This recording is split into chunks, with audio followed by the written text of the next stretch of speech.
here we go. It's 6 p.m. It's Cheltenham Eve. It's In the Know, brought to you by the Racing Post and Coral. My name is Ross Brierley, and this is the 12,000th Cheltenham preview in the past 7 days in the UK alone. But crucially, it's the right one. It's the best one. I'm going to say it straight off the bat. And what a day we've got for you tomorrow. We're going to be answering a lot of questions, though, over the course of the week. Again, how good is Kopek de Board? They popped a hood on him. Will he boil over? Majbra's not got much to beat in the Arkle, but can he beat himself? Are there the best days of Constitution Hill behind him? Are there brighter days ahead for Gordon Elliott, potentially? Is the decision to go for the Mares the right one for Lossiemouth? Can John Bond put his so-called Cheltenham hoodoo behind him? Is Ballyburn a certainty? Is Final Demand too slow for the Turners and the New Lion too quick? Galloping, is it going to be 3? Or is the move to throw Banbridge into the Gold Cup going to be the right one? And will that pay off for Factor-File in the Ryanair? And can it rain enough for Tiapu in the Stayers? That and much, much more. And hopefully the questions we'll be answering are yes, absolutely, I did back that anti-post. And yes, I can remember which draw I put the slip in for plenty of you at home. Let us know on the chat. We are live and interactive, of course. It's already starting to hot up in the chat. Some of you cannot get enough of the previews, I tell you. Feathers McGraw, Josh P, Paul Summerfield, Paul Tolliver, Tom Leach, Dale Grimble, Watchwater, Neil Duggan, and many more. Good evening to you. You will be keeping me warm in the studio here, as will those 2 scarves over there, depending on who goes in tomorrow. Maybe the Majborough Lossiemouth double, getting ready over there. Because I'm in here, on me Jack Jones, on me Todd.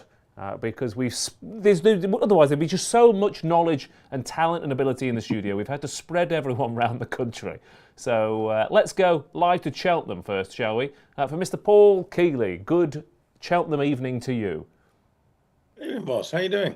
I'm very well. It's a bit weird. It's a bit weird. You again. I feel.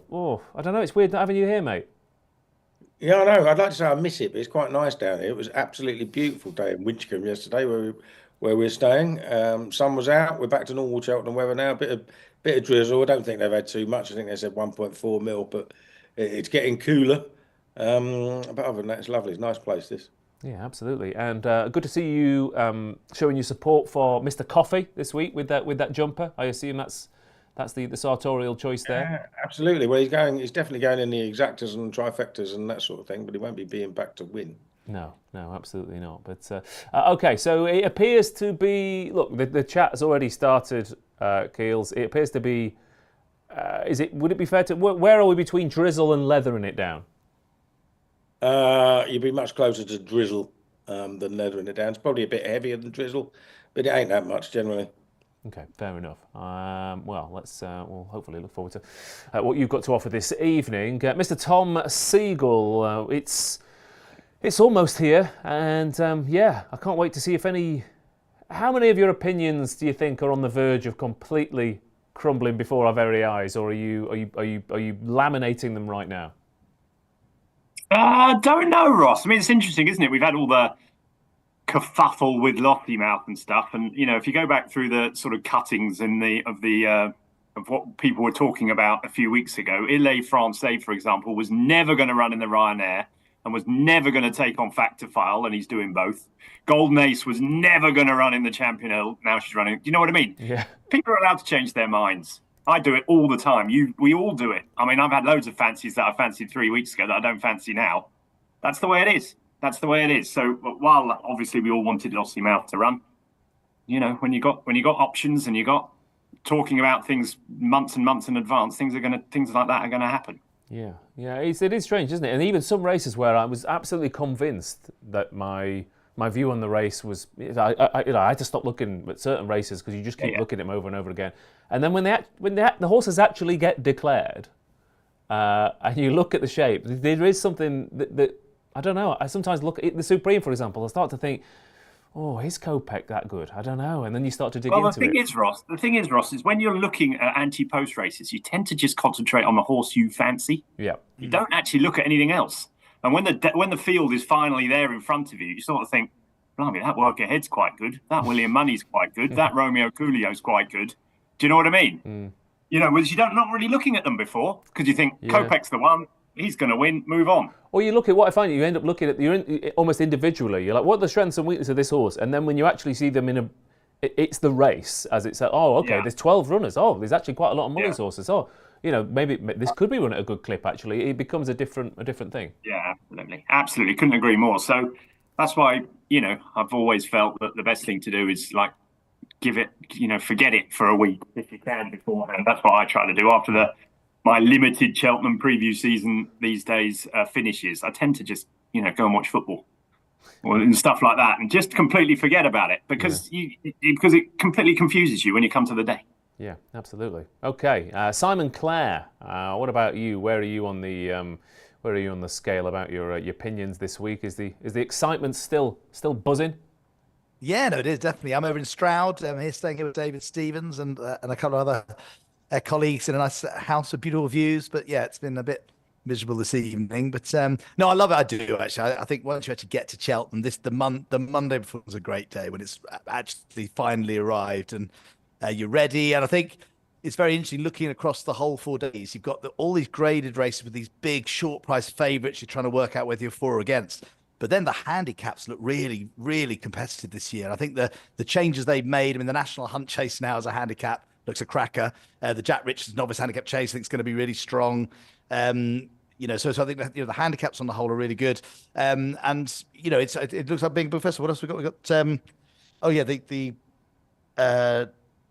where was it now? Literally lost place.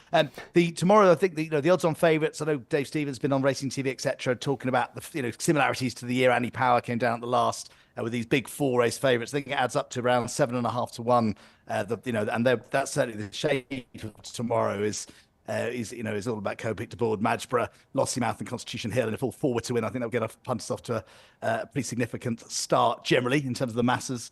And again, across the 4 days, it's those 4 big race favourites: Constitution Hill, John Bon, Tiapu, and Galloping de Champs, which sort of hold the key from sort of anti-pose stackers as well, I think. So, I think the shape of the Cheltenham is brilliant. Competitive handicaps and fascinating grade ones with some hot favourites. Yeah, it is bizarre. Like I said, the 4 favourites for the championship races this week, Simon, are pretty much the 4 favourites for them anti-post last year. Of course, John Bon, they didn't all turn up, obviously. But it is strange to almost have another year where people go, oh, well, of course, that's the best horse in the race once again. And obviously, and especially when there are seemingly challengers for those crowns in every race as well. So it's almost, I don't know, it seems ludicrous to me to think that all 4 favourites will win all 4 championship races. It seems ridiculous, even though the odds aren't that big. Now, I know Paul's done some work on odds on favourites, haven't you, in terms of the number that have won Keels? Haven't you got some sort of stat? Yeah, I have. I went back 2000 to 2009, and it was like 28 out of the last 64 odds on shots have been beat. While people say that Mullins doesn't miss, you have to be selective on that one, because last 3 years, yes, he's 8 from 10, but if you add in the previous 3 years, he's only 10 from 19. So it's they're not all going to win. They never do. Yeah.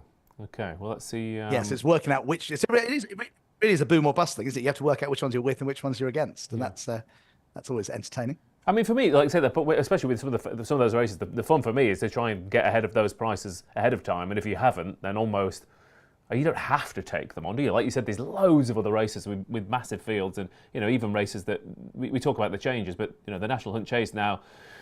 Last year was a bit of a snooze fest, wasn't it? This year it's a completely different race. It's almost a mini Grand National, isn't it? So it's going to be fascinating. What have we got price boost wise, Simon?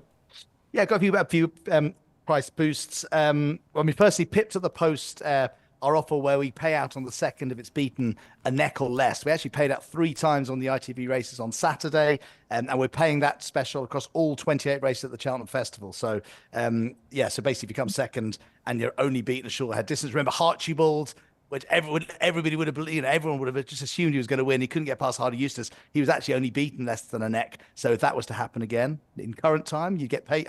Baxter Archibald would have been paid out as a winner by Coral. In terms of specials, tomorrow, the big 4 favourites, obviously you can back them all in an ACCA, which works out about 7.5 to 1. But we're offering 5 to 4, at least 3 of the 4 to win. So it doesn't matter which 3. But if you think 3 of the 4 will win, 1 gets beat, we're paying 5 to 4.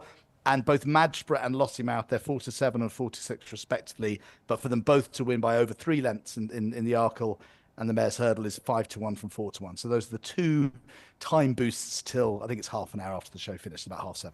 Okay, thank you, Simon. Well, in that case, let's get on with the show, shall we? After this. You want over £2,000 in Cheltenham free bets?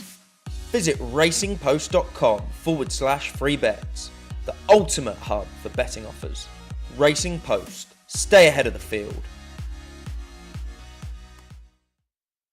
First race of Cheltenham 2025, of course, as ever, is the Supreme Novices Hurdle. Let's have a look how the market's shaping up, because it's been very different. We've done a lot of previews, we've had a lot of prices, but it is very different, and there's been considerable support for a few horses and a few drifting like the proverbial barge. Kopek de Board, even money. William Money is 6-1. Work Ahead is 6-1. Romeo Coolio is 7-1. Irancy 14. Salvatore Mundi 14s. Tripoli Flyer 25-1. Carbau is 33s, and it is bigger the rest here.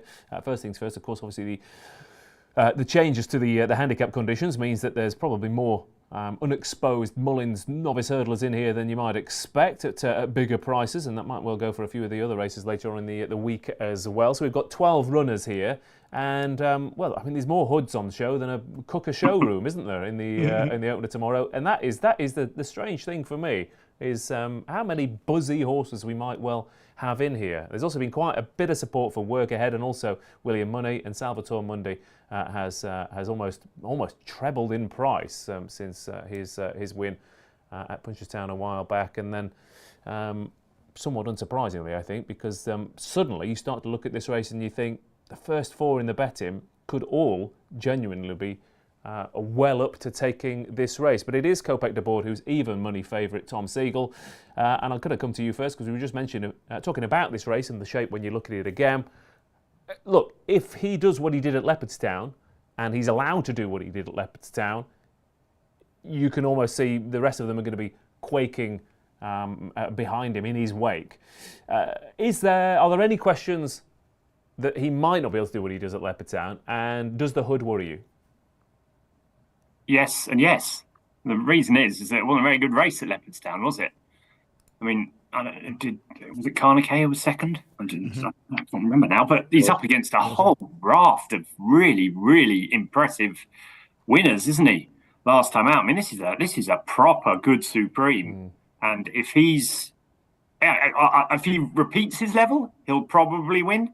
But he's got to repeat his level, and it's a different ball game at Cheltenham. He's got a hood on. Clearly, he's very headstrong. He's got to get through the prelims, as everyone says. I think he might get odds against. Come off time. Trying to find the one to beat him, though, is the issue. I think the solid one, the one I backed anti-post, was Romeo Coolio. He's a bit typical in my style. He's a bigger price now than he was when I backed him. But I think he's going to run well because he's got Cheltenham form. He's dead straightforward. He's going to get a strong pace. I think he's straightforward. I think Work Ahead is the fly in the ointment because he looks so good at Christmas. 7-year-old, a bit worrying. Appreciate it was a 7-year-old, but not many 7-year-olds win this. But I think the vibes around every phone call I took today was from someone saying you got to back Work Ahead, which I thought was weird because I wasn't expecting that to be the case. And I'm a big William Money fan, but he's another one that's headstrong and pulls. And you know, I had a few quid on him at a big price a few weeks ago, and he's now a much shorter price. But you would be worried about him if you're worried about Kopek de Board. You've got to be worried about William Money too. So I think the solid one's Romeo Coolio still, but the vibes are very strong about Work Ahead, and so I'm not surprised to see the money coming for him. Yeah, which does make Romeo Coolio look an absolutely banging each way bet, because partly, like you said, you've got the hoods on William Money and Kopek de Board, and also Salvatore Mundi, of course, as well. You've got Work Ahead, who's a 7-year-old. He's only won a maiden hurdle. He might be very good, but he still has to go out there and properly prove it. But yeah, Keels, I'm looking at Romeo Coolio and thinking whether he's good enough to beat these, and there might be ones who've got significantly bigger engines. But I am looking at him thinking he always runs his race. I just can't see a blowout in him. Put it that way. His engine isn't small, is it? Like, he's a very good horse. I mean, he was apparently very well fancied originally for the bumper last year, but then was a massive drifter because the ground was bottomless, and he still managed to finish second there. So he's been here, he's done it. We know he can travel, and he's a a wide margin winner of a Grade 1 himself last time, or Grade 2 even last time. And yeah, I don't see what's wrong with him each way at all. I mean, going into it, I mean, yes, the maiden winners are flashy and that, but they haven't got the form that he's got, really, have they? And obviously we know the one to beat is Kopek de Boer, but surely that putting on the hood is an admittance that they are worried by it, by the fact that he's got to go through preliminaries and a packed Cheltenham. He's got to walk onto the course past loads of people at the crossing, and then he's got to handle it in the race himself. For your interest, Willie Mullins is 1 from 15 with horses in a hood. At the festival, that was Gaelic Warrior last year. His 6 shortest priced runners in a hood, 4 of them finished second, and he had a winner, so they've all run pretty well. But the last winner of a hood over hurdles was Jeski in the champion hurdle in 2014. Well, you say the last one. Well, no.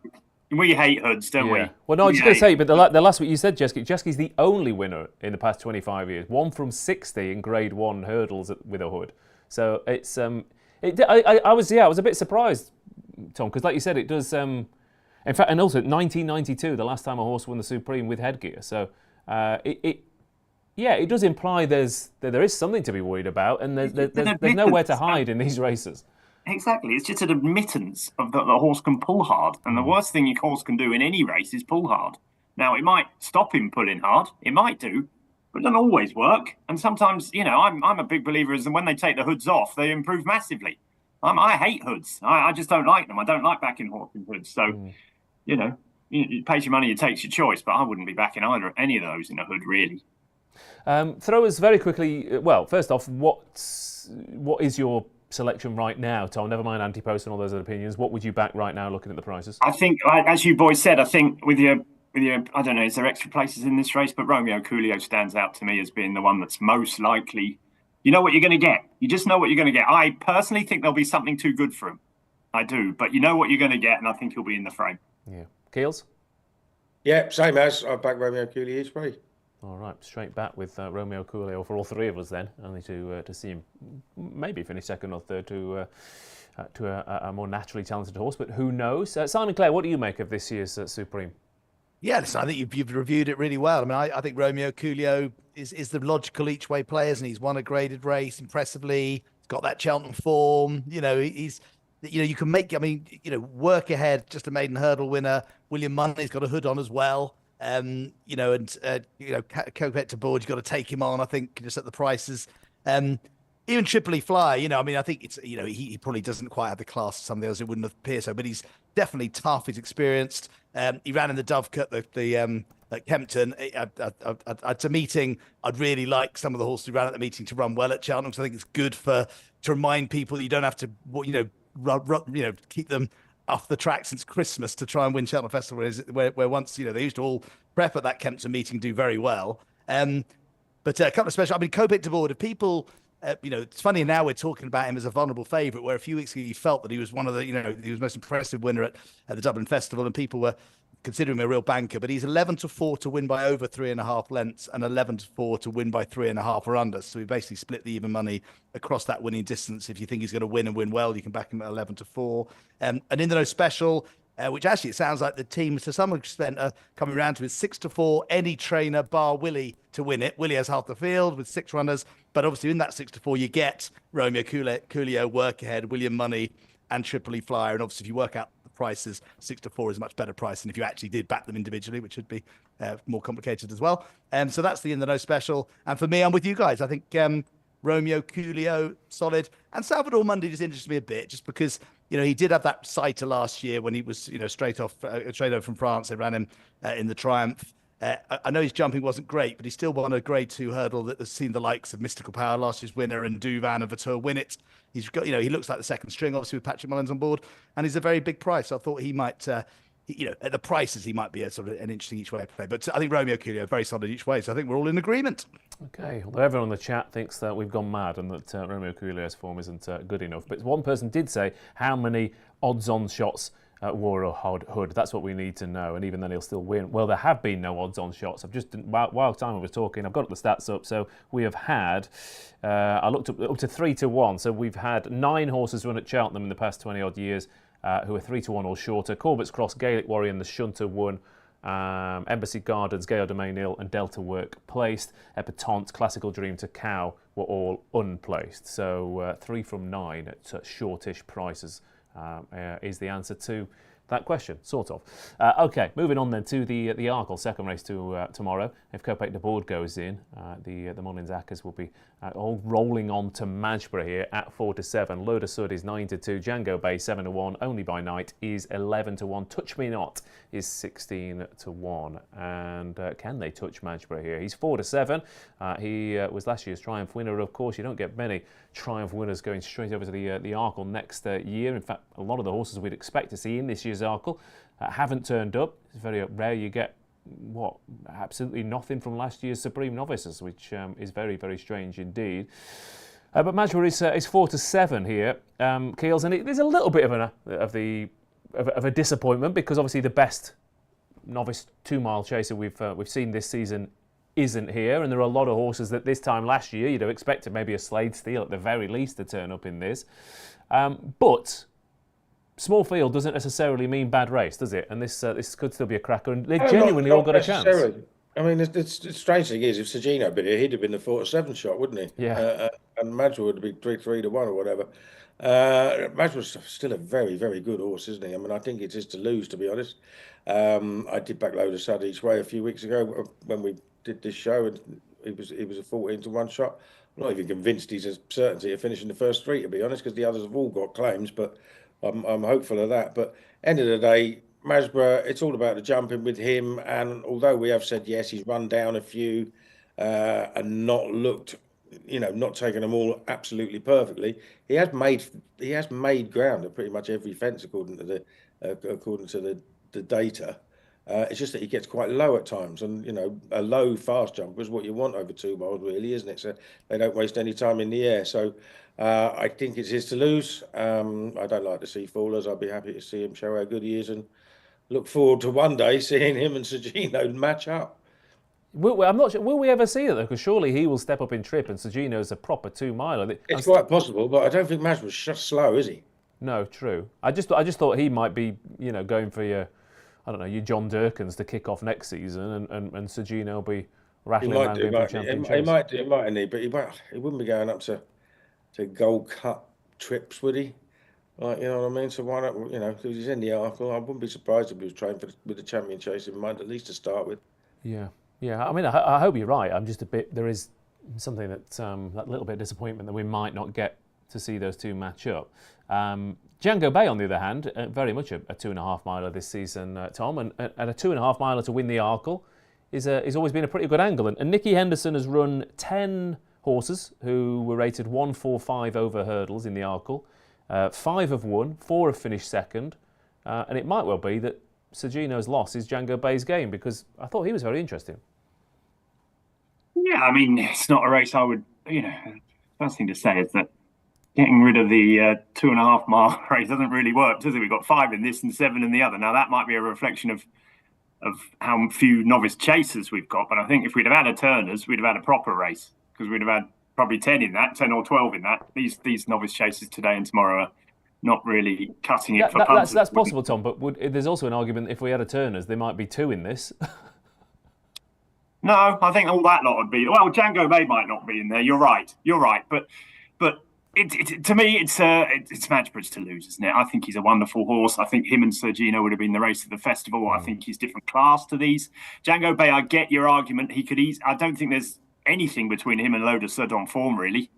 His form behind handstands in the Grade 1 is pretty solid. I think Touch Me Not might be the best jumper in the field.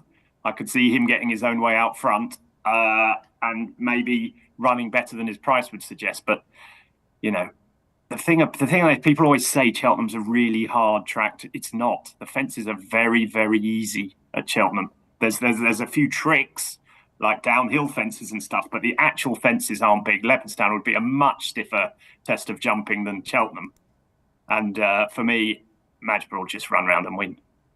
Okay. What's the forecast, Tom? I think it's between Touch Me Not and Django Bay, actually. I think Touch Me Not would be my selection as the forecast, just because I think he's going to get out front, do his own thing, get his own way. And I think he's not that far behind Load of Sud, is he anyway? And so I think round here he might just beat him. But look, you can make a case for all of them. Any one of them. I just hope Madgeborough wins. Madgeborough wins easily, and you can have a crack for second, whatever you want. Pay your money, take your choice. Yeah, okay. Because I mean, 5-year-old novice chasers with this, it's only his 6th run. I mean, if he does win this, then we're going to have a very exciting 2 or 3 years seeing what races he does plot up from here on in. Keels, what about the forecast for you?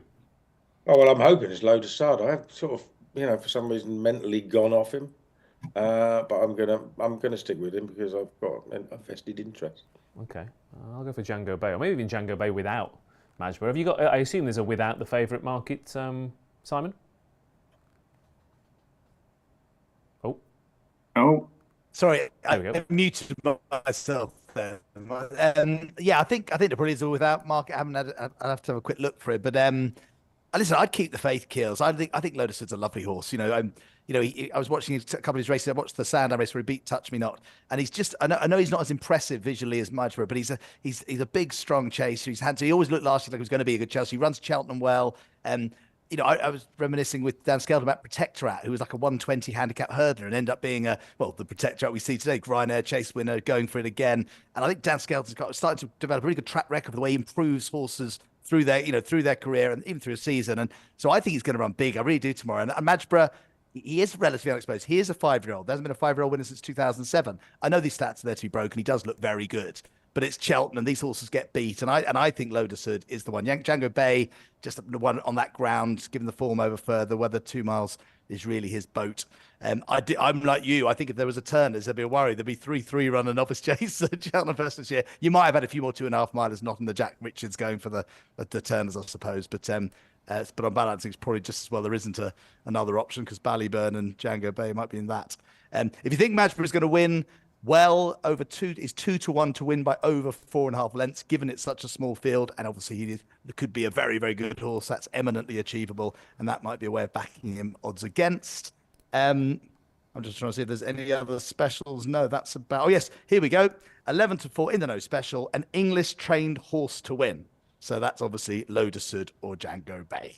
Okay, thank you very much. Right, rattling on from the Arkle then to a proper betting heat then in the shape of the Ultima. Now, obviously the changes might well have not strengthened some of the novice racers, but it does mean that the 2.5 mile novice handicap chase is really interesting. A lot of horses who might have gone for this now go for that, which means a lot of horses who wouldn't have got in go for this. So maybe the handicaps get more competitive. But the changing man is 7-1, Broadway Boy 15-2, Crebberley 8, Catate Dory 8-1, Whistle Stop Tour 11s, the Short Go 11s, Sequestered 12-1 with Henry's Friend, and then it is bigger the rest. 24 of them, 3 miles and a furlong here in the Ultima, Tom. And traditionally, this is we talk about the Pressbury Cup. This is normally 1-5 for the British, which is rare for this week. Yeah, normally it is. I think there's a few interesting Irish horses in it this year. I think the Changing Man's a shocking price myself.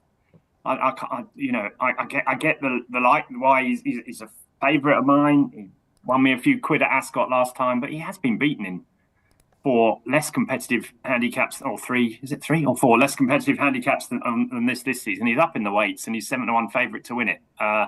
The track that I don't think he's got much format. So he's not on mine. I think Broadway Boy will start favourite. Broadway Boy always starts favourite. I think he's run however many times, and every time he's backed off the boards. It's weird. He loses and he gets back, and everyone backs him again the next time. He's just not my type of horse, but I'm pretty sure he'll be well backed again. I thought you could make a case for absolutely loads in here. Catate Dory obviously was really impressive at Kempton the last time. He's up £12, different track, hard race. Do I want to back him at 8? Not sure. Listen, it's a really hard race. I thought the 2 I liked best was Crebberley, simply because I thought he's been trained for this race. John Joe went back in the day when Keels and I were young. I used to back John Joes in this race every year, and they'd win every year. Holywell and loads of them used to win. And I just wonder whether this has been the plan all along. He ran really well over 2 miles at the start of the season. He ran really well in the plate last year. He's bred to stay. He's £2 lower this year. I just thought he was the type of horse that could easily win.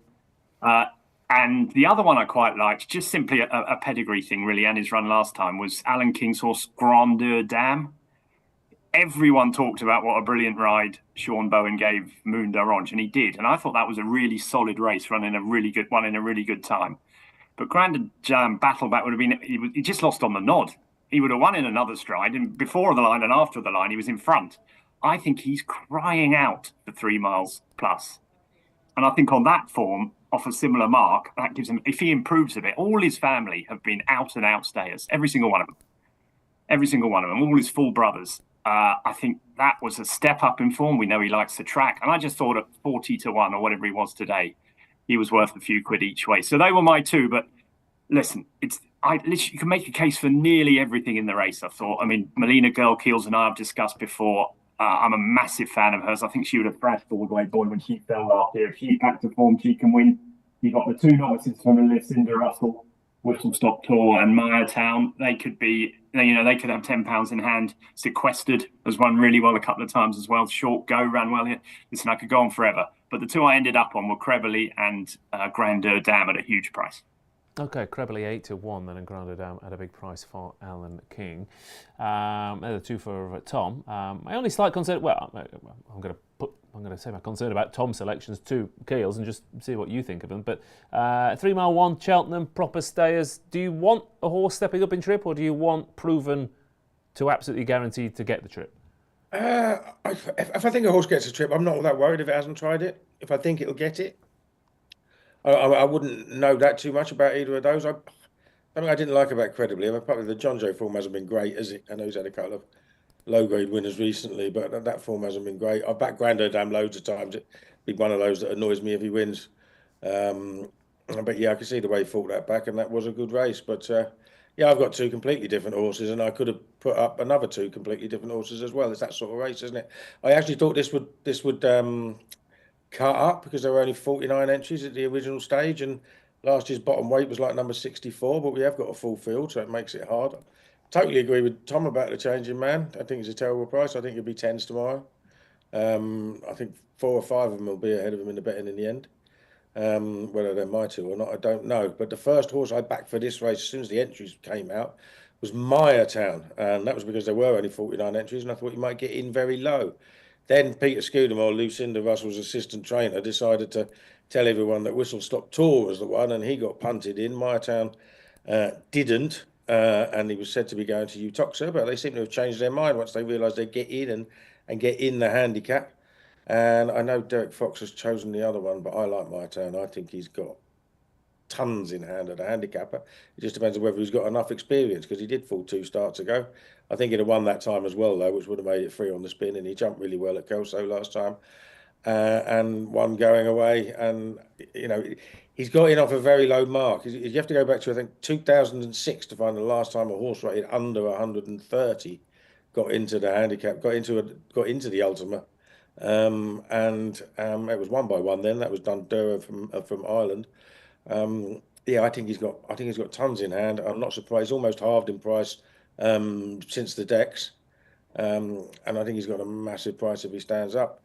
And the other one I backed is Melina Gale. As I said, me and Tom have discussed this one before. He's just got some really decent form at Cheltenham, including a 10-length win from a former Coral Gold Trophy winner. And like Tom said, I thought she'd have beaten Broadway Boy, and she's down £4 since then. He's up £4 since then. She's only run twice this season. Really quiet start to the season. She's been held back for something. Has to be this, doesn't it? All right, quite a few against the field then for Keels and Tom. Changing man is just to go back, Ross. Can I answer your question? Yes, you yes, please do. Yeah, absolutely. I like horses doing different things. That's where I think you get value in some of these races. I don't want all the time to have all my ducks in a row, because I think everyone bets around those. I like horses doing different things. That's why I'm more than happy to take chances on horses stepping up in trip and having stamina to prove, because I think if they'd proven it, they might be £10 higher. Yeah, it's funny because I always like the opposite. I guess that's why people say in his Django Bay a 2-miler. I'm like, well, I don't know. I just like a horse who's got the speed for 2, but definitely stays. And I'm the opposite, I think. I'm the opposite. I like horses that have the potential to be better doing something different. Yeah. I don't want. If I know that they've stayed 3 miles, I think the handicapper knows that. I think everyone knows that. I think you know what you're going to get. I think there's a potential for these two horses to be £10 better, stepping up half a mile, and that's what I like. That's what I like betting on. Yeah, My judgment price of is seeing horses and pedigrees and stuff, and thinking that that's what will happen. Yeah.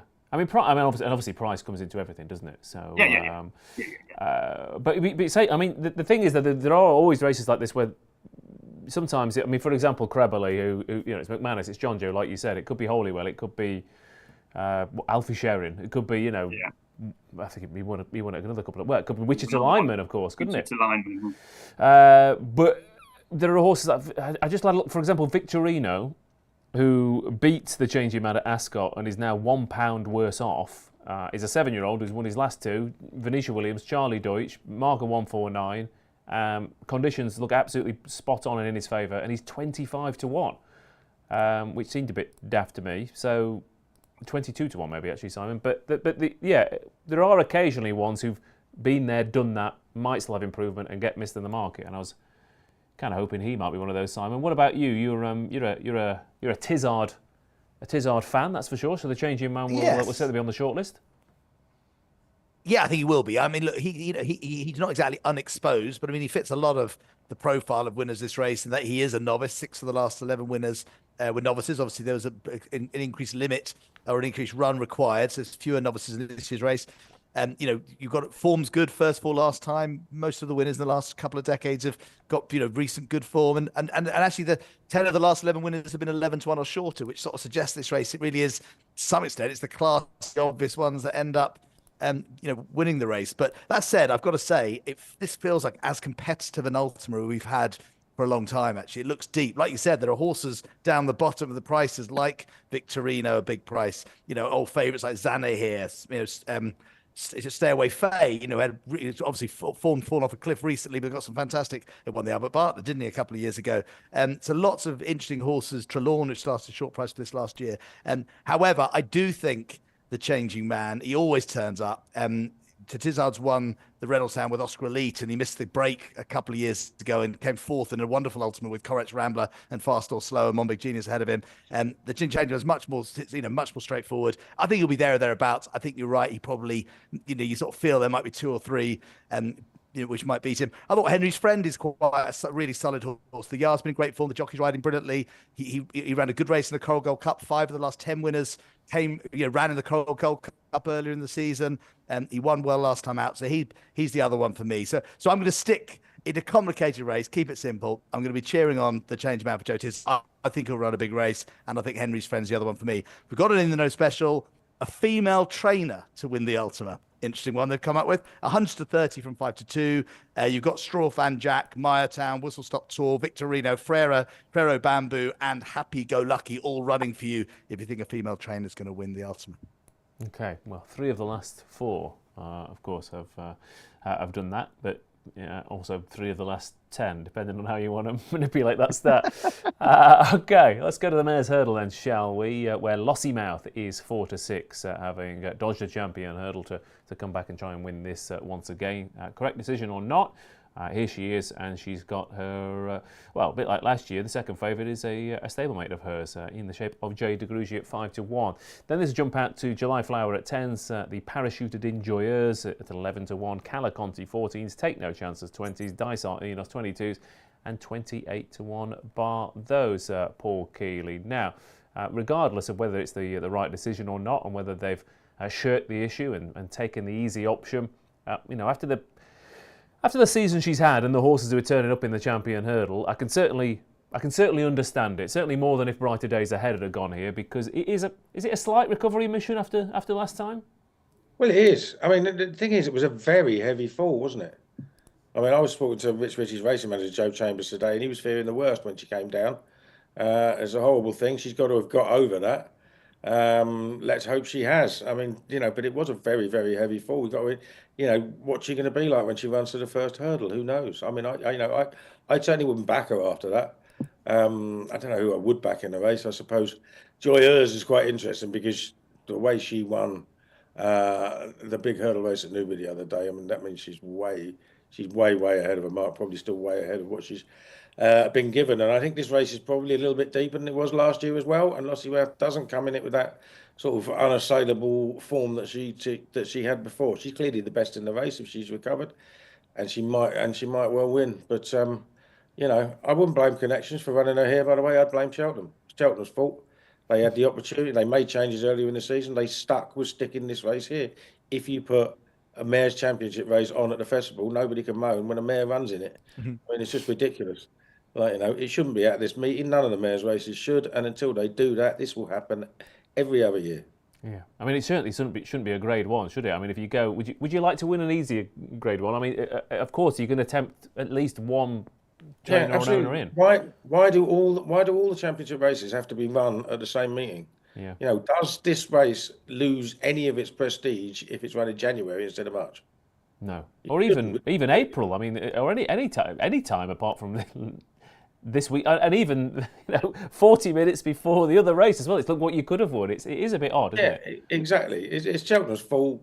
There's no point in moaning about what the Connections do. If you give them a race to run in, and if the horse is entered in a race, and no matter how many races they're entered in, if it's entered in a race, there's a chance it's going to run in it. It's that simple. I'm fed up kicking it. I've moaned about this sort of thing before. I've actually been on the other side of it. But I come to the conclusion that, look, you pay your money, you take your choice. You know the horse is entered. There's a danger it's going to run. And if Cheltenham is stupid enough to keep this race there, then it's their fault. Fair enough. Tom Segal, is there a betting angle, though, here, given that the favourite's off the back of a heavy fall, the second favourite's a buzzy sort who was beaten at the festival last year, and then it's 10-1 bar? Well, absolutely. I agree with everything Keel said there. I'm one of these people that back Lossie Mouth for the champion hurdle and back Golden Ace for this. So when the decks came out, I wasn't a happy bunny, I can assure you. But look, that's as Keel said, it's the way it is. Move on. Let's move on. This race, I do think that. I mean, as I say, how can you back Lossie Mouth on the back of that? The thing is, Willie Mullin's quote was that she would have just been a runner in the champion hurdle. That's how little he fancied her. Well, if she's just a runner in the champion hurdle, she can't be blowing the house away. She was 7-4 favourite to win the champion hurdle in December, and now she would have just been a runner. So I can't believe she's working the house down at home. She's got that fall on the back of it. I don't know. I couldn't back her at 4-6. She's clearly got the best form, and the fact that she's coming here and Paul Towner is very keen to ride it doesn't fill you with confidence about Jay de Grugy either.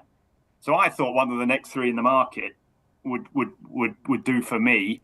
I was very keen on Cala Conti a few days ago, but it just struck me that Joyos could be the one that's running in the champion hurdle next year. All those Nicky Henderson ones that win the William Hill Trophy, all of them have run in the champion hurdle. I think every single one of them. Gios and Charpical and Iberico Lord and My Tentor Yours. I think they all went on to run. She could be very, very good. He always targets that race with a Grade 1 type horse. She won by 8. Obviously, she's one of the lowest rated horses in this race. She's got a mountain to climb on form to beat Lossie Mouth, but she's had 5 runs. She won one of the fiercest handicaps in the country by a distance without coming off the bridle. She just could be very good. And so I thought at 11-1, she's a bit like we were talking about earlier, Ross. It's just, she's doing something different. She could be very good. At that sort of price, I'm more than prepared to take a chance on her. Yeah. I don't mind. Again, I don't mind necessarily so much of 2 to get 2 to 2.5 for hurdlers almost. It's just that sort of 3 mile plus at Cheltenham that. But again, it's also price. If you don't fancy a 4-6 shot and you're looking at 11-1 and there's 3 places and it's Henderson, De Boinville and JP, like you said, it is all there on paper. Now, just a quick word on the July Flower Cala Conti form, because obviously Cala Conti could have gone for handicaps, but she's already a very good horse. She was a Grade 2 winner last year in open company as well. And July Flower beat her, and Henry de Bromhead always comes alive at this time of year as well. Is that form got a chance, Tom? Yeah, of course it has. Yeah, I mean, there was not Cala Conti was giving her £5 that day. She definitely chased too hard a pace, and July Flower picked them up. They've both got on that form. Yes, they've clearly got a chance. I'm not totally convinced that form is as good as what Joyers did in the William Hill hurdle, even though the ratings boys would say it was. And so therefore I just preferred the Nikki Henderson one. But yes, undoubtedly those two are good. July Flower was third in the French champion hurdle, wasn't she? So she's very good. Yeah. She's just run 2 shockers when she's run in England before. For maybe it was just, I think she ran twice at Aintree. I think the previous owner loved Aintree and she used to go to Aintree, and she literally never went a yard in the Formby last year when, I think loads of people fancied her that day. But that's by the by. She looked really good. She jumps really well. She stays really well. And Calaconti's one of those 5-year-olds, and we know how good those 5-year-olds are this year. Okay, the Mare's Hurdle then, a short price favourite here, Simon, in the shape of Lossy Mouth. Is she vulnerable to your eyes? Yeah, I think she is. I mean, again, you've all set it up very well. I mean, I think when you actually think about the cold day, it makes perfect sense for her to run here off the back of that fall. Would you go on quickish ground by Cheltenham standards recently? Would you go for a Chapman Hurdle with horse like Constitution Hill and Bright Days Ahead in, or would you go back to a slightly easier race over 2.5 miles where she's the class angler, she's odds on? So I think it's probably fairer and more sensible for the horse as well. But clearly we've got to take her on. I just thought July Flower. I mean, that one run since moving to Henry de Bromhead's yard looks really strong. She won really impressively against Calaconti. You're right about Henry de Bromhead. You feel that this might be a festival. He hasn't had the bet. He's funny numbers wise. He's had a very good season, but he hasn't really been firing on all cylinders till more recently. So I think she looks interesting at a double figure price. And if you do fancy Lossiemouth again, you don't want to back her odds on. She's 9-4 to win by over 3 3/4 lengths, and 9-4 to win by 3 3/4 lengths and under. So that market is another one you can play if you want to sort of turn her into an odds against shot. We are offering an in the nose special 2-1, anyone but Willie to win this, and you get the likes of July Flower, Joyeuse, Calaconti, etc. Take no chances. Quite a lot. You get most of the field. Does that, Jatara, Queen's Gamble, and Castle Memento. And I think that's probably, again, wouldn't mind wrapping them all up and taking on the Willie Mullins mares. But yeah, I think it's again a really interesting shape of race. Take no chances. Dan Skelton's quite bullish that she'll run well. She's a big price. She's got a bit to find on the ratings, but she was tough against Cargesi at Ascot, and she'll probably run a really solid race. But you feel that she probably lack the class. But for me, July Flower just looks a value each way play. All right, thank you very much, gentlemen. And the big race of day one, possibly the big race of the week. It's setting up to be certainly, at the very least, an absolutely cracking head-to-head between former champ Constitution Hill, new mare on the block, Brighter Days Ahead, current champ, State Man, of course, last year's mare's novice winner, Golden Ace, Greatwood winner, Burdett Road, and Winter Fog and King of Kingsfield just having a lovely day out. Constitution Hill, though, 8-13 to retain his crown. Brighter Days Ahead, 2-1. State Man 11s, Golden Ace 28s, Burdett Road 40s, and 150-1. The two outsiders. Obviously, tactically, this is going to be quite interesting.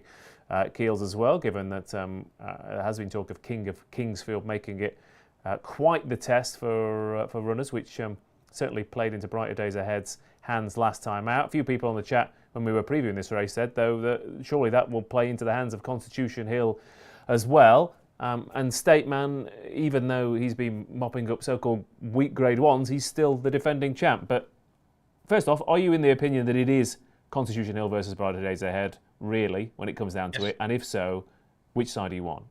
Yes, I think so. I would say King of Kingfield's just there for a day out. He's got an important job to do, hasn't he? He's got to set a strong pace, but not one that's overly strong, because we know that Brighter Days Ahead, I think, is going to sit right on his tail, and then they're going to have to chase her, aren't they? And I don't think we'll have a situation in Ireland where a State Man gave her 30 lengths, even though he was obviously bang out of form then because he couldn't even get past Winter Fog. But the thing is, they will not be able to ignore her like they did at Leopardstown. There's no way on earth that Constitution Hill is going to sit that far off her. It's fascinating because by all accounts, Gordon Elliott can't see her getting beaten. He doesn't think any horse is capable of giving her £7. She looked fantastic when she won at Leopardstown, didn't she? But she didn't, at the end of the day, she didn't have anything to beat. On time, she impressed all the clock watchers, obviously. She has come here and been beaten by Golden Ace, though, hasn't she? So she's got to prove herself on the track, because when you see what she's done since, you can only look at that and say how disappointing was that she couldn't beat Golden Ace, who could only just beat Burdett Road last time at Wincanton, and is 28 and Burdett Road is 40. So, The question is, of course, is how good is Constitution Hill now? Because he keeps winning. He keeps winning easily, but in races that he doesn't actually have to try very hard. And once he comes off the bridle, we'll find out, won't we? I'm sure he'll have to this time because she does look very good. Brighter days ahead, and the way the race is set up, it could be set up where we see something extra special if he's good enough. I got the impression from Nicky Henderson last week that he was quite unconcerned that Brighter Days Ahead was confirmed for the race. I think that he thinks he is back to his best. I'm just about willing to trust him. I'll tell the truth. I'm not going to have a bet in the race. If you ask me which one of the two you thought would win, I think it'll probably be Constitution Hill. Okay, thank you, Mr. Kealy. Constitution Hill, again, Tom, if the 2023 Constitution Hill turns up, the rest of them will be beaten fairly comfortably, but we are dealing with the 24-25 Constitution Hill, and can he get? I mean, he's not going to get back to that level, is he? But does he have to get back to his very, very best to win this? Well, I don't know, Ross. Why can't he get back to that level? Well, I mean mainly more just because 8-year-olds they just don't. I mean, even Sprinter Saka, who when he came back, he was still very, very good. He won a lot of good races, but he never got back up to that absolutely top 100% peak of the mountain level. He might never get back to the supreme level. I admit that, but he could get back to the champion hurdle level. I'm not sure that's when he won the champion hurdle. I'm not sure he would be too far off that. Yeah. Got to remember, this horse wasn't off for millions of years. He was off for a year. Lots of horses are off for a year, and he wasn't even off for that long because it was only because he got ill in the run up to the champion hurdle last year. He ran in the Christmas hurdle just like he did the year before, didn't he? So I mean, it's not like he's. I think because he's so good, everyone's overblown his issues a bit.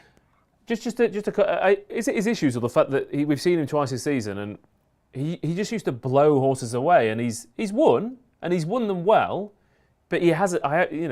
Maybe people just hoping for at least one wow this winter, so that we could then go into the champion off the back of that. Is that not an issue, or Woody?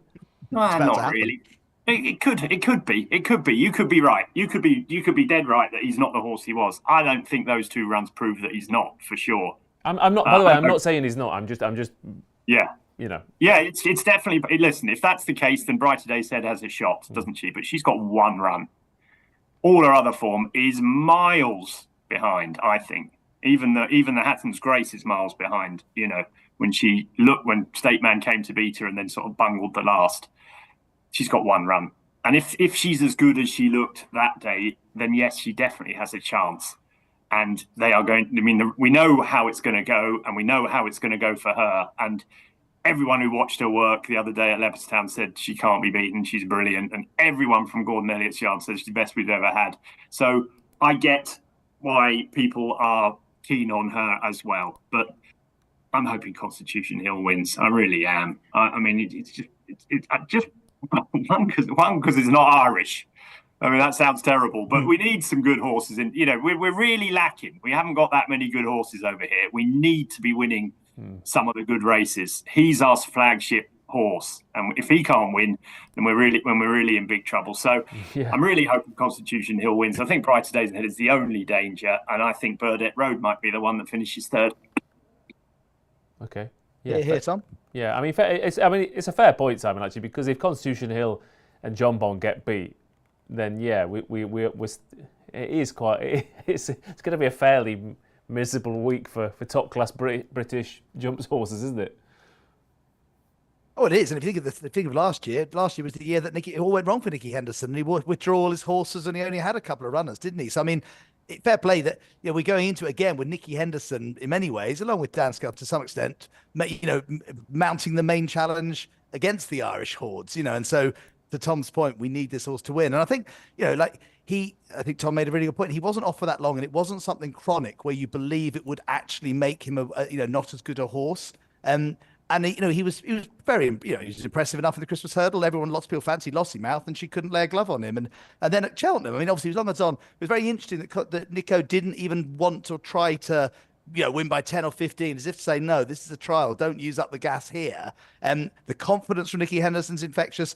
a lot of people, I was speaking to Paul earlier in the week.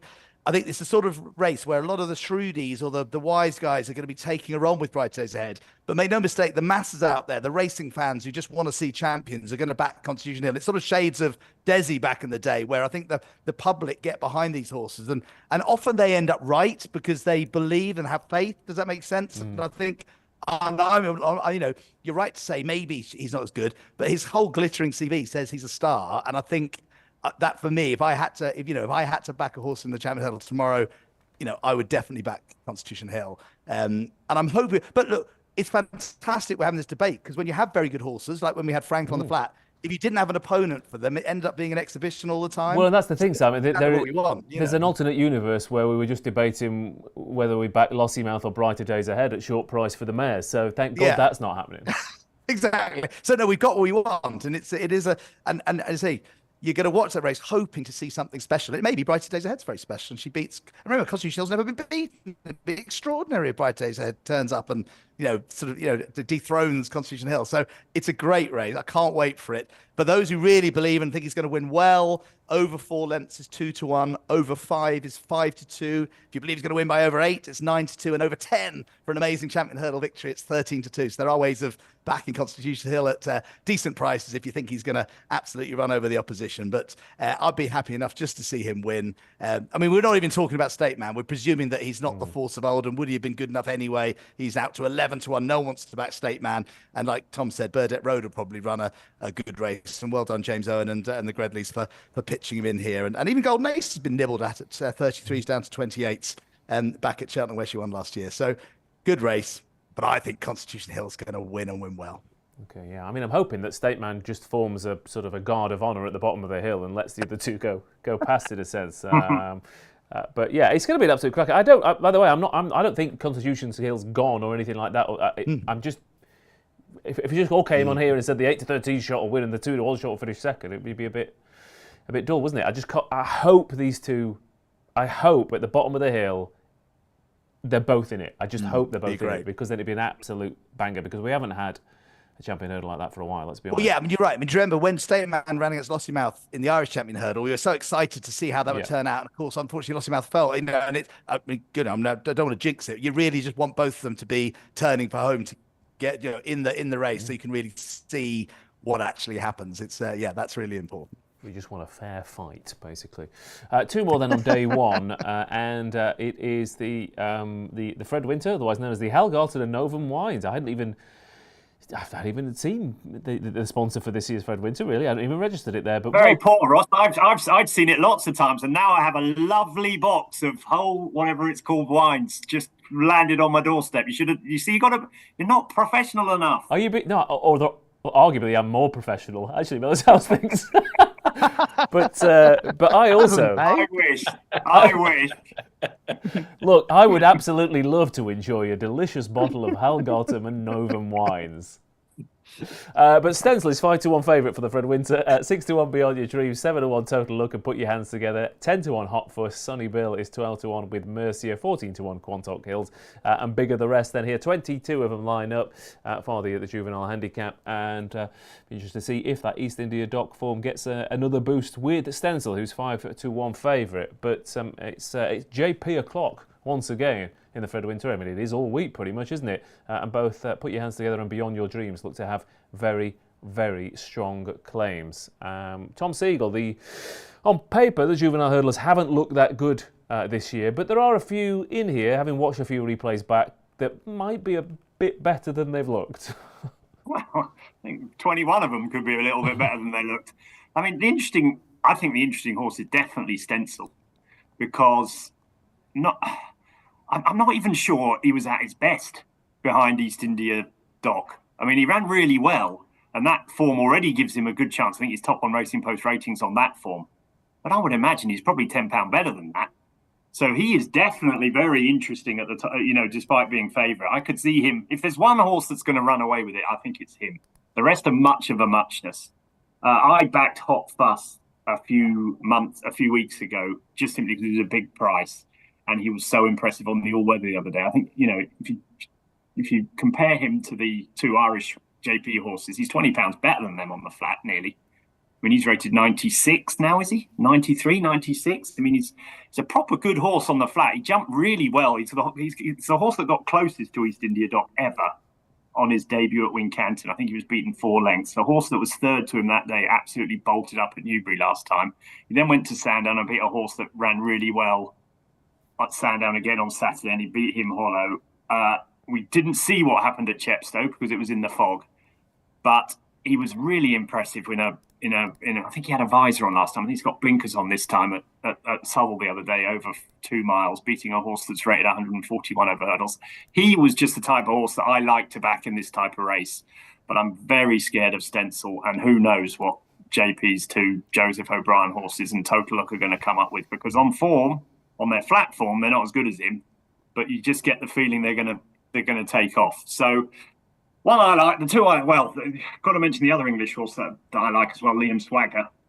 I think the Irish have been pretty harshly dealt with by the handicaps, to be honest, in the juveniles. And I thought Liam Swagger, provided the ground stayed good, I just have a feeling in my bones, having watched Sandown the other day and the watering that's gone on and the little bit of rain's fallen, that it might be softer than everyone thinks. I think Liam Swagger needs really proper good ground, and Hot Thrust wouldn't mind it as soft as you can get it. So they'd be my 2 along with Stencil. Okay, thank you, Tom. Quite a few in the chat saying that put your hands together as runs have been interesting over hurdles, and I couldn't agree more. But what interested me more was his Curragh win. I mean, he beat Seja Choi in second, who's rated 100 plus now. Gibbs Island in fourth, who might be third or fourth favourite for the Triumph. Messerschmitt and Lord Church and Courageous Strike are all rated really highly. Yeah, he looks very interesting to me. I mean, you say his flat form's not as good as Hot Fuss, but he's had significantly less chance to show it. So yeah, he could be very interesting. What about you, Paul Kealy? Yeah, well, you know me, I don't particularly like backing favourites in big field handicaps, but I've had a good bet on Stencil. I really only have eyes for him, I've got to be honest. The only horse that didn't get completely broken a long way out by East India Dock, who I think is the right Triumph Hurdle favourite. The Time Boys are very much all over East India Dock's performance there and his run before then. And, you know, like Tom said, Stencil might not have been his best. By Derby winner Massar as well, I think he might appreciate a bit better ground. I'm certain that he will appreciate a strong run race and getting a bit of cover. He jumps pretty slickly. The course, half a furlong shorter, is going to suit him as well. And yeah, I've just had a good each way bet on him. I'll be staggered if he's not in the frame, given the extra places. I expect him to win, to be honest. I really do fancy him. All right, Stencil is a 5-1 shot here then. Maybe short. There's got to be a special on JP to win this race, hasn't there, Simon? Or will we have to box up a forecast at this rate with 3 of the 4 single figures in the betting owned by him? Yeah, the In the Know special is JP McManus to win this race, and he's a 7-4 chance from 5-4. Obviously, the price, I think, at the moment, 5-1, 6-1, and 7-1. So it really does work out, actually, almost about even money if you tried to back all 3, for the right stake. So, yeah, and they, I say the guys have made a big case for Stencil. Joseph O'Brien's got a good record in this race, both as winners and placed efforts, and so obviously he trains the other 2 JP horses, so that probably doesn't look the worst special. You'd have quite a fun run for your money with the 3 of them, easy to follow as well with the colours. I just thought, I know top weights haven't necessarily won this race in recent years, but horses carrying sort of the high 11 stones have, and I thought Wendrock beat Galileo Dame on yielding ground the time before.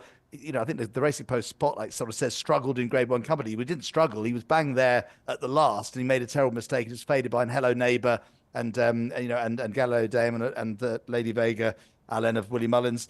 And I think on this better ground, Gordon Elliott's won the race a few times. I thought he's won 4 of the last 12, Gordon Elliott. So I thought Wendrock at the top weight, I thought it was an each way bet, but maybe with winning it might be a bit tough. And Liam Swagger had a few quid on. I think just the James Owen, the juveniles, have all been running well for him, and he put up quite a strong mention in his one of those stable tours on Racing Post. So I had a few quid on him. So I've had a couple, because there's been 7 of 13 winners, been 25-1 or bigger. It is a race which has thrown up a lot more big prices than most of them. It's been like the Albert Bartlett in that regard. So I deliberately just want to try and hunt out a couple of big prices to have a bit of fun with. But it sounds like most of you think Stencil at the head of the market might be the one to be on.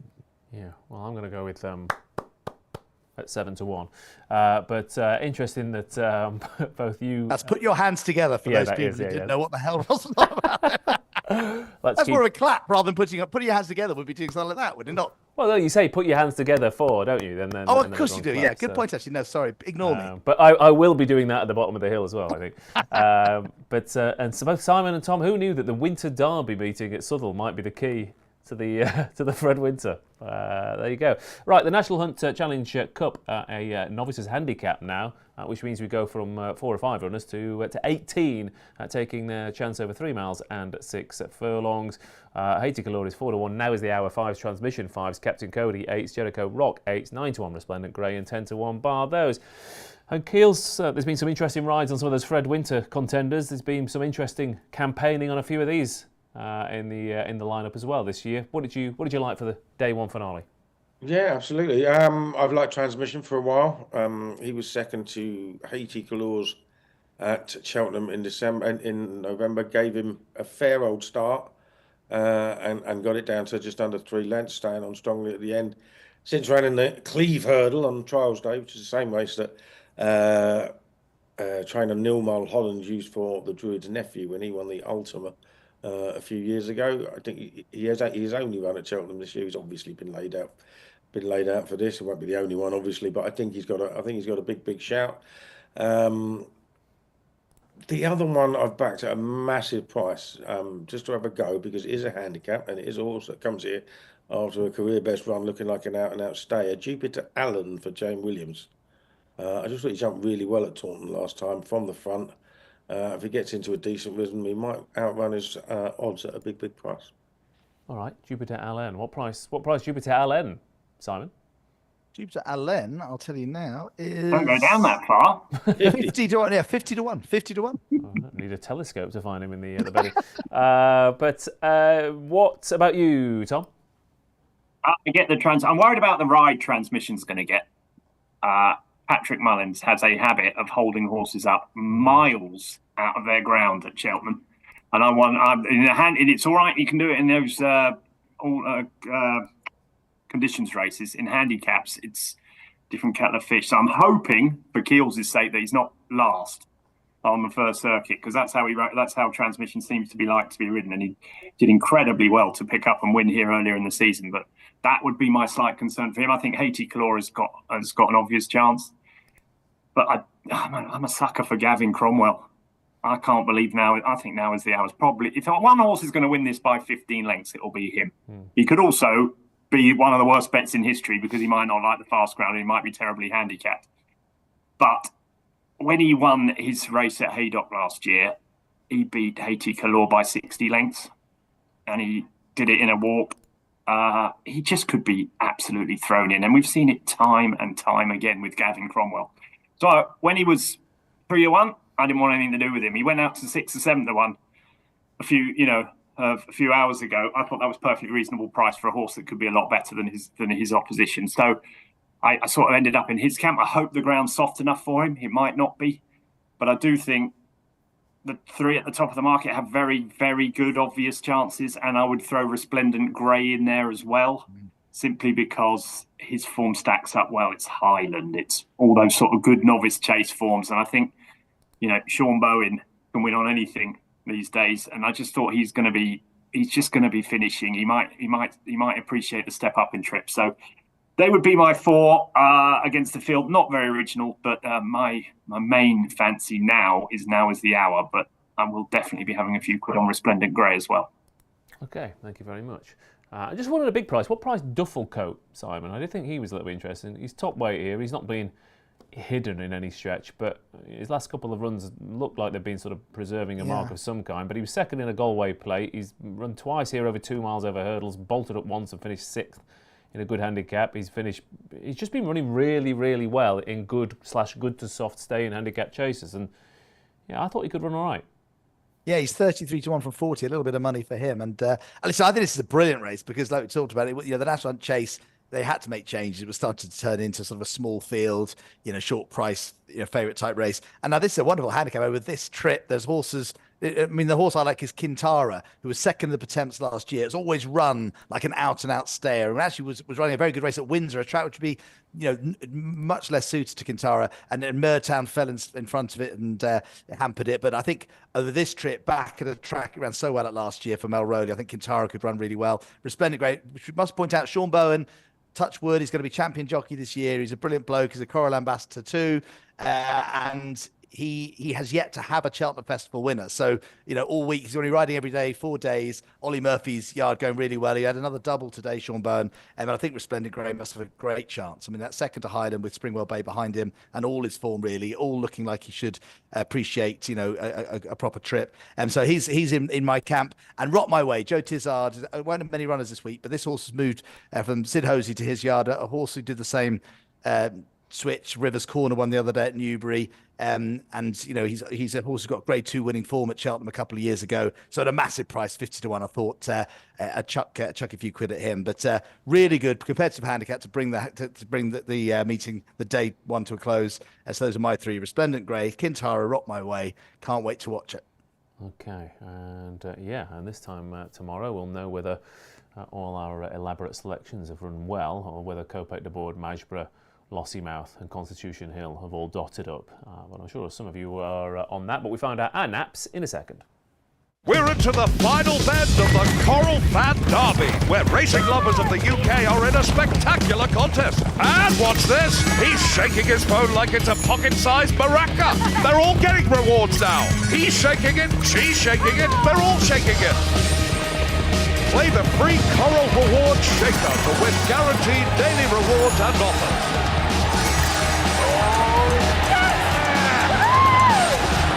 Coral, we're here for it.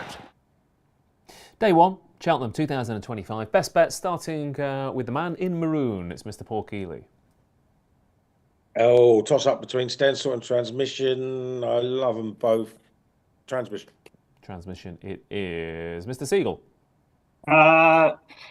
Joyeuse, I think, against Lossiemouth. Okay, Mr. Clare. Constitution Hill to win by over 5 lengths, 5-2. All right, lovely stuff. And I'll go for Django Bay to upset the Arkle Apple Cart at a half-decent price as well. Thanks everyone for watching. Like and subscribe if you haven't done so already. And set a reminder for tomorrow night. We'll be back for more of the same. Good luck on day one.